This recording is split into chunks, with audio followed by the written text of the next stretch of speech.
Hey guys, I have some polymer clay figures here and I'm going to use a hot air gun to try and heat them or bake them.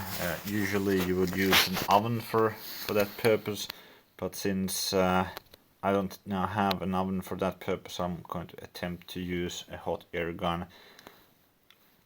So the temperature of the figures now is around 10 to 20 degrees. This is a cardboard box which they are in. I'm not going to heat them for a full 30 minutes or 60 minutes. Usually I would recommend at least 30 minutes. Depends on the polymer clay brand, what they recommend as the baking temperature. Might be, for example, 135 Celsius for 30 minutes for a certain thickness of clay. So this hot air gun is able to produce at two settings. The other one is 1 kilowatt and 350 Celsius, and the other one is 2 kilowatts and 550 Celsius. So I'll just turn it on the first position and close the box for a while to simulate the kind of oven environment. I made a small hole in the box and it heats up quite quickly.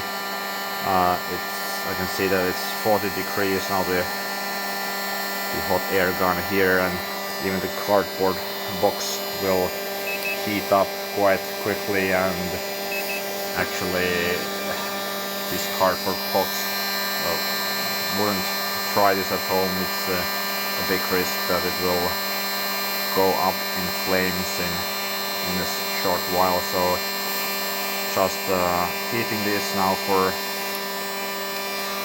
maybe 30 seconds or so, and we can already see that the temperatures are over 100 degrees inside the box. And kind of in theory you could use this approach, but many people don't recommend using a hot air gun for this approach, because you wouldn't be willing to point a hot air gun at the polymer clay for a long period of time.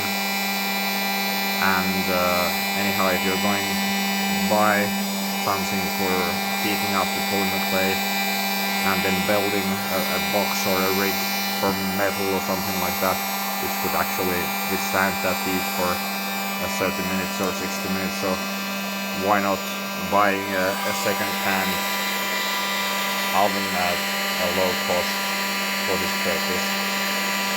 But just from the simulation point of view, I did test this, and I heated up these polymer clay figures for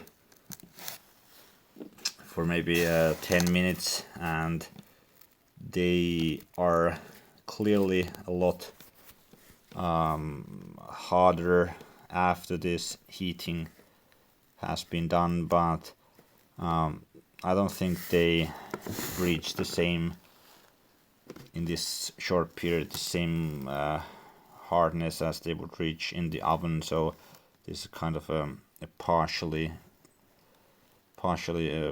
cured. So kind of you could use this approach, but if you're serious about polymer clay, why not get a second-hand oven and do it in the recommended way. So that's it for this video. Hope this was helpful. Please give a thumbs up if you found this video helpful, and also consider subscribing for other video content later on. See you in the next one. Bye.